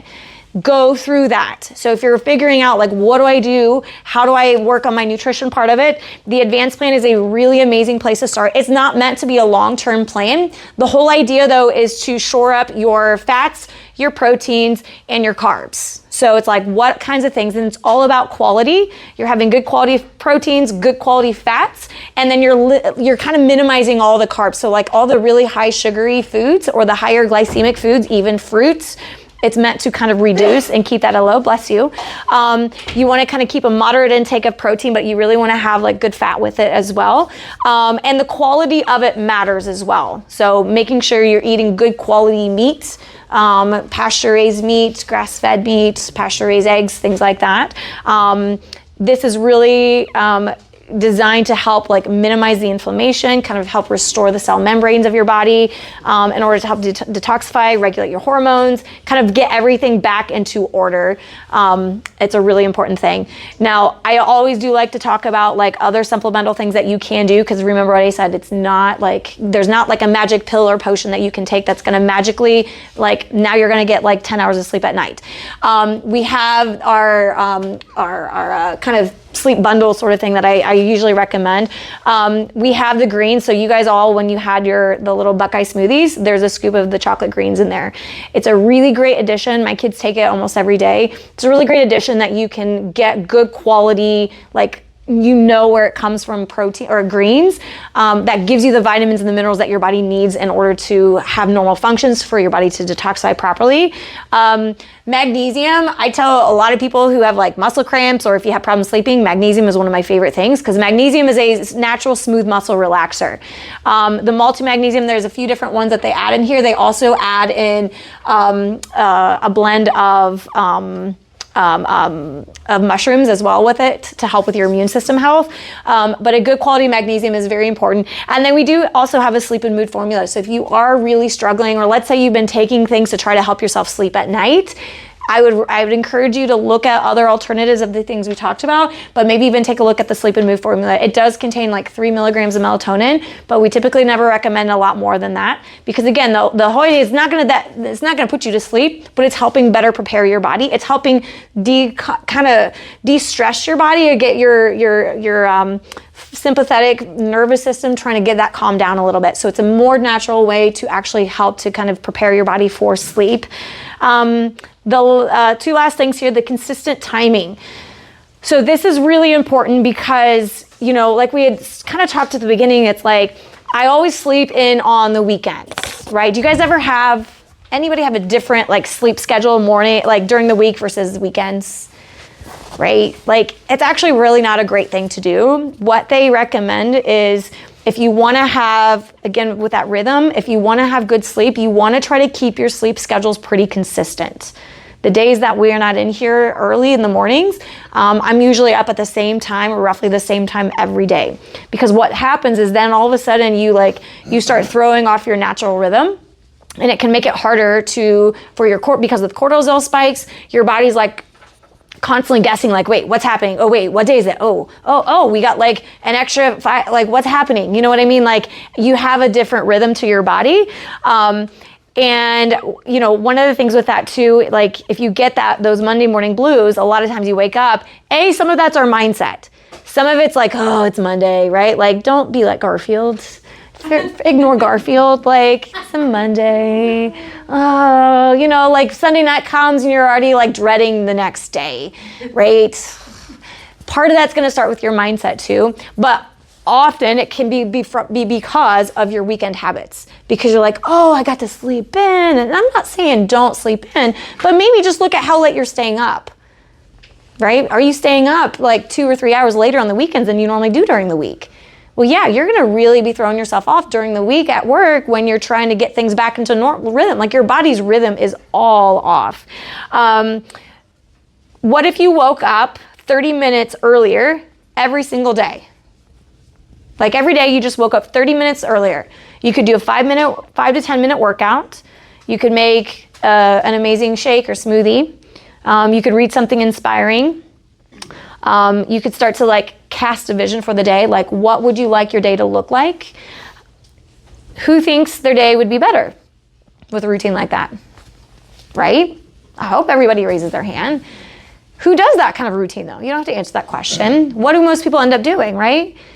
We wake up 30 minutes before we have to leave the house, and it's like a rush. It's a constant rush. You're like, okay, I gotta do this. Oh shoot, now I gotta do this. Now I gotta do this, right? Like, do you think you're setting yourself up for good sleep that night? You're going to be exhausted because you're like constantly, but think about it. Now you're stressed. Now your sympathetic is in overdrive. So take a few steps. Try that. I got a little challenge here I'm going to show you guys. This is a really cool one. Making your bed, right? Turns out, like, if you make your bed, you can actually get 19% better sleep if you make your bed every day. Isn't that weird? Right? Because again, it's like, ooh, like Who goes to a hotel, you're like, ooh, I can't wait to go to bed. The bed's all pretty and it's nicely made and it looks so cozy for you, right? Like it's just fresh and clean. And then you go to your house and it's like, you know, everything's all over the place. The covers are off. The pillow might be hanging on the floor. Like, it's not quite the same feeling, is it, that you get? Think about what's going to help you make you have a better night's sleep. Getting adjusted regularly, guys. That is, as we mentioned again, that is one of the biggest part of keeping your nervous system, or your nervous system balanced, because it's literally what we do. This kind of shows what I was talking about before, guys. Like, there's different parts of your nervous system.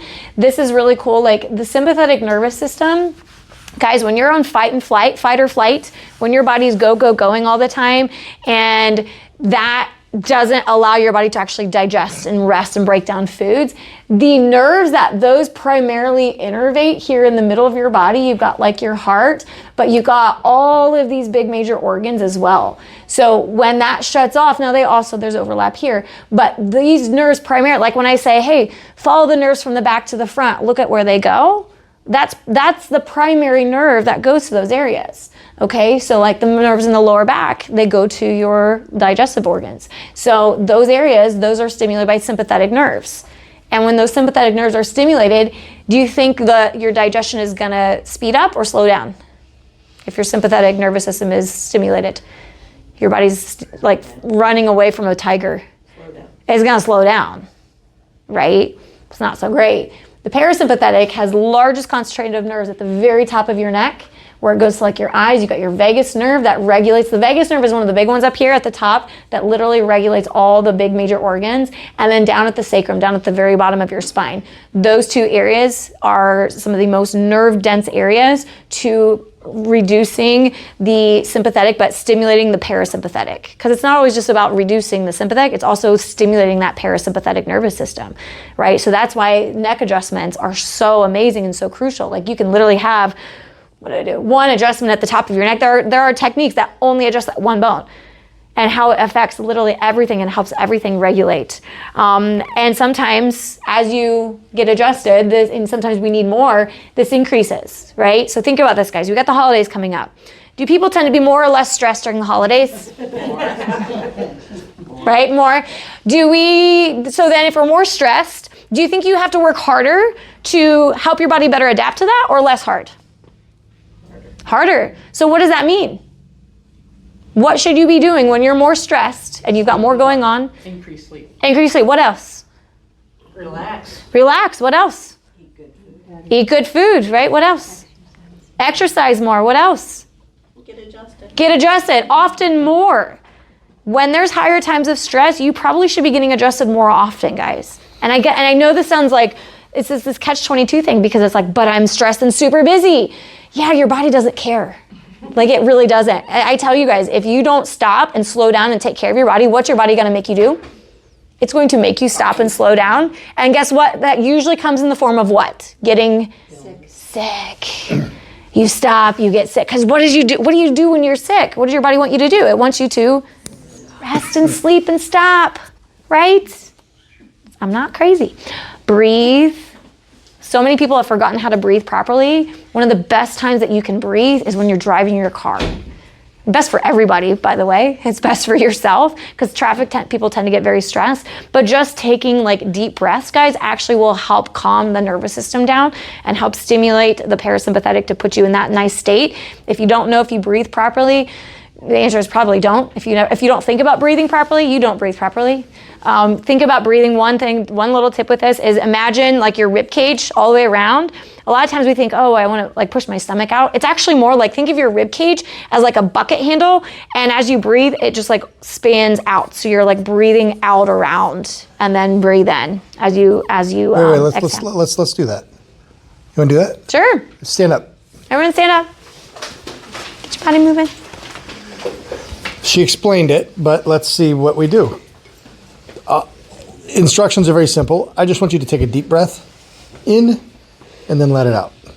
Deep breath in, let it out. Let's get 2 or 3 of them. Yawns don't count, Barry. Or the sleep one. That's how you know we're doing a good job. So if you look in the mirror. Let's get one more. Okay. Did you see what I saw? Yeah. Okay. Y'all can have a seat. So if you guys, I want you to go home today and just watch yourself take those deep breaths in and just notice what your body does. Or watch a friend, like spouse, partner, loved one, or whatever. Have them do the same thing, deep breaths. You're looking for 2 key things. One thing, what are your shoulders doing in your chest? What did everybody here do? Most people are like this. Where are your lungs? Here, right? And where's the big part of your lungs? Down here. Where are all the organs around your lungs? Mostly up here. So if you're trying to breathe big by coming up, you're pushing against those organs, you're not filling 2/3 of your lungs. Out, not up. So when you breathe in that nice deep breath in, your shoulders shouldn't go up. That's how you know you're not breathing properly. And when you don't breathe properly, you're not getting oxygen to your brain, to your cells. And guess what every cell in your body needs? Bless you. Oxygen. Choose the right sleep position. I love these. These are so great, right? Who last week or the last 2 weeks did I ask what your sleep position was? Really? I thought there were more than just you. It was unanimous. Can you grab my spine? The spine for me. And the console. Who here sleeps? Who here's the soldier? Yeah, Mary Angela. All right. Who's the starfish? Who's the log? A couple of logs. Okay. The log is the side sleeper, by the way. Where's my side sleepers? Raise your hand. But you're still you're pretty straight when you're on your side. All right. Then you get the uriner. One leg up. The fetus. Apparently this is British. Who's the fetus? This the is fetus. a British fetus. Okay. The free faller. Who's the stomach sleepers? All right. Okay. Cool. Now I want to talk about this for a second, guys, right? You ever wonder, why does my spine keep going out? Why do I wake up with that crook in my neck? I slept funny, right? You guys know from the side your spine has these curves, these 3 curves, right? The neck, mid-back, lower back.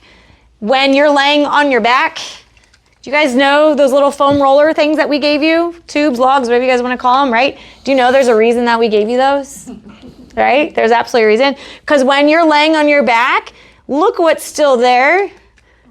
You still have curves, or you should.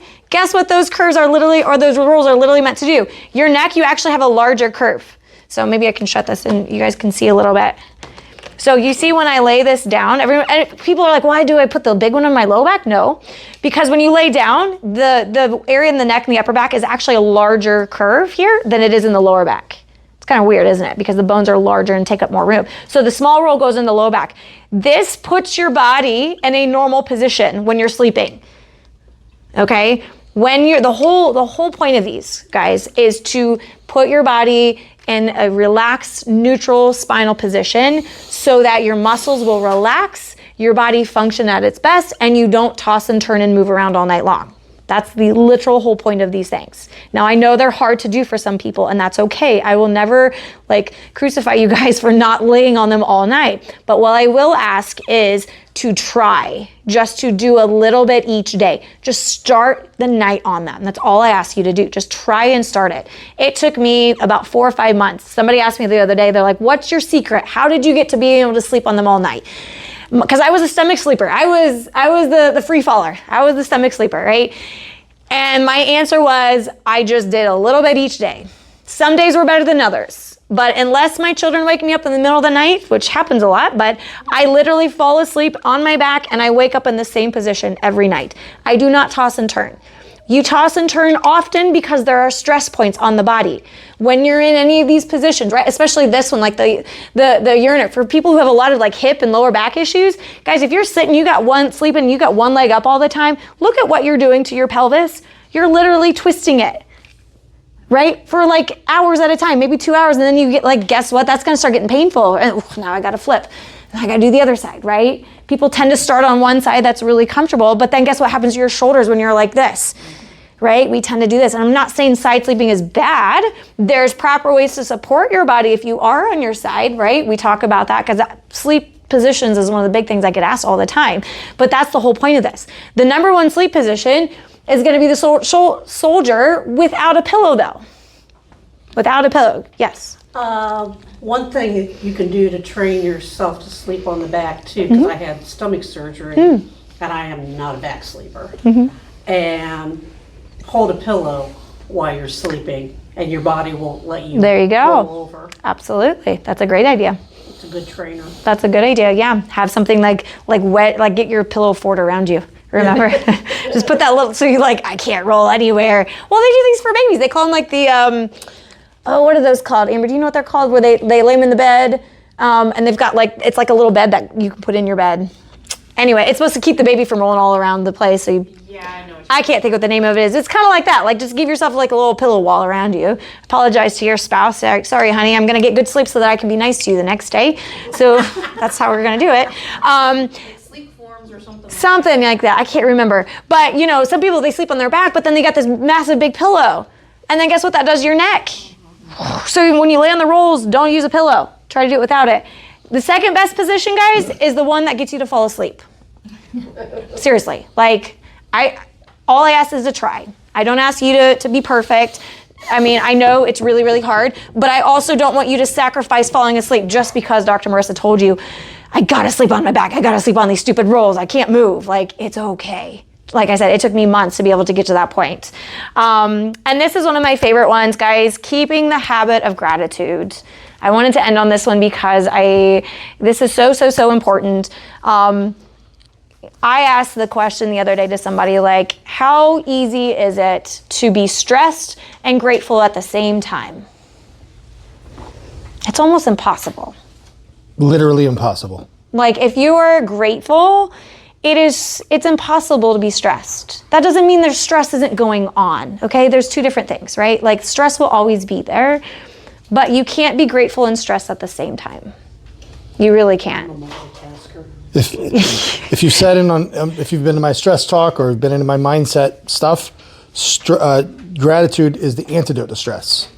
If you're stressed, find something to be grateful for. You will not be stressed. That's distress, not eustress, by the way, but that's a different thing. So that kind of leads into what we have going on with this. So if you guys want to, literally, I gave you 16 different things to do. If you take 5 of those things and work on those 5 things, I promise you, you'll get better sleep just by doing 5 things. Is there a handout for this? No, you'll have to take your phones out, snap it, be famous, write it down on your notes if you want. But yeah, if you got your phone, take a picture. If you don't have your phone, we can send it to you. But I want to challenge you guys. This is sort of a bit of a challenge, but this isn't the big challenge I'm going to do in November. This is 30 days to an amazing sleep. So unplug 30 minutes before bed. Unplug completely. No phones in the bedroom. If you use your phone as an alarm clock, buy an alarm clock. Buy an alarm clock. Put it in your room. Or, like I do, I put my phone on the complete opposite side of the bedroom. You shouldn't be sleeping next to your phone anyway because of the radiation and stuff that it emits. Well, that's a whole different topic. But put it on the other side of the room. Put it in your bathroom if you've got a bathroom right there, so the alarm goes off. If you're afraid you're not going to hear it, then get those old school alarms next to you. It'll wake you up if you put it there. Trust me, it used to wake you up before. It can do it. Black out your sleep sanctuary. Like reclaim your bedroom to being that place that you go to sleep and rest. Wake up at the same time each day. One of my favorite things, I didn't talk about this, Mel, I can't think of her last name. Her name is Mel Burke or Burns or something. Burns. She has a thing where she talks about, like, if you're a person that hits the snooze alarm all the time, as soon as it goes up, do a countdown. Do a 5, 4, 3, 2, 1 countdown. Blast off. Get up. Best way to do it. Best way to do it. Count it down in your head. Okay, 5, 4, 3, 2, 1. I'm up. Go. If you put your alarm on the other side of the room, you physically have to get out of your bed. If you put it over there, like, you know, by walking all the way back to the other side and laying back in bed, you are literally making that intentional habit. You're doing that on purpose, so don't do that. Don't let yourself. 5, 4, 3, 2, 1, right? Lower your bedroom temperature. Whatever that is. It could be 1 degree. It could be 5 degrees, depending on what it is. Make your bed every single morning for 30 days, guys. Try this. Absolutely try it. Limit your caffeine or eliminate it. I want to caution you, if you try to eliminate it completely and you're not used to eliminating caffeine, guess what might happen? Headaches. I did it last year. We're going to do it again this year. We did a 10-day in between holiday reset in between Thanksgiving and Christmas. And one of the things was to limit or eliminate caffeine for 10 days. I'm like, oh, I can do this. I would have like 1 cup a day in the morning, and that was it. By the end of that day, I just stopped. I'm like, nope, I'm not gonna do it at all. I can do that without that one. By the end of the day, I was here till about 7:30. I literally had to go outside and throw up because the headache got so bad progressively throughout the day. But the next day, it was fine, all gone. So maybe don't do that. That wasn't fun. So limit it. If you have 3 cups a day, go for 2 or go for 1 or 1.5, right? Limit it. No sugar or alcohol within 2 hours of bedtime or anything that turns to sugar. Those are those high glycemic, those carbs. Hit the button. Exercise 10 minutes. That's it, 10 minutes. Who can do 10 minutes of workout a day? Yes, everybody raise your hand. You absolutely can do 10 minutes. It can literally be like, let's do some squats. Let's do some push-ups on the wall. Let's do some like high knees. If you got bad knees and can't do squats, let's do something. Jumping jack alternative. Step out, right? There's a lot of ways. If you need some help with that, let me know. Take magnesium and glycine. This is so great. Oh, you don't, wait, where is it? It's not on there. It's not in there, but it's on this. Okay, sorry. I like magnesium, sorry.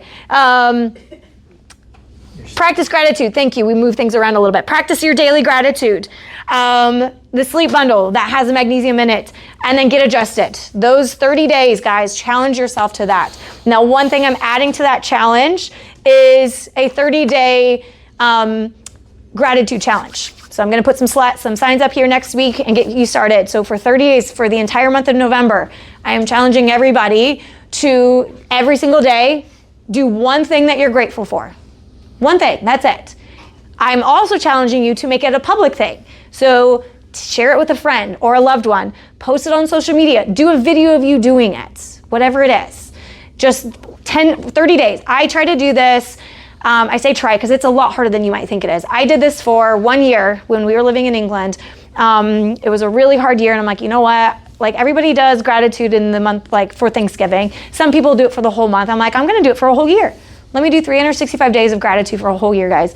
And I was posting it every day. Like some days I would have to like catch up, and I didn't post it, I forgot to, because I try not to be online a whole lot. But that, I tell you what, after doing that, by me sharing it with people, I can't tell you how many people are like, thank you so much for sharing this. I love reading this stuff. Like, it's so inspirational, okay? Dr. Ashley, can you grab me the stack of books right there, please? And the little thing. So one thing to try to make this easier, where's the little, Danielle, here it is, never mind. One thing to make this easier, thank you, is I love these. This is a gratitude journal. So I have 8 of these that I'm gonna hand out to people. That's your door prize for winning or for coming. What I love about this book, I have one at home. Mine's called the 5-Minute Journal. It's literally the exact same thing. But what it is every single day you do this, and it says, I am grateful for, and there's 3 things. You don't have to do all 3 if you want, but the second one is what would make today great? What 3 things would make today great? And then a positive affirmation. The top part that's lighter in color, that's what you do in the morning. This is what I find is really, really key. The evening. How many times do we never end our day on a high note or a positive note? Because we're always thinking about what I didn't get done that day, what stress happened, what crappy thing was going on, right? What about if you ended your day the way you might do it in the morning, and you ended on a positive, and you looked for the good things that happened that day? So 3 good things that happened that day. It can be a lot harder than you might think it is. Trust me.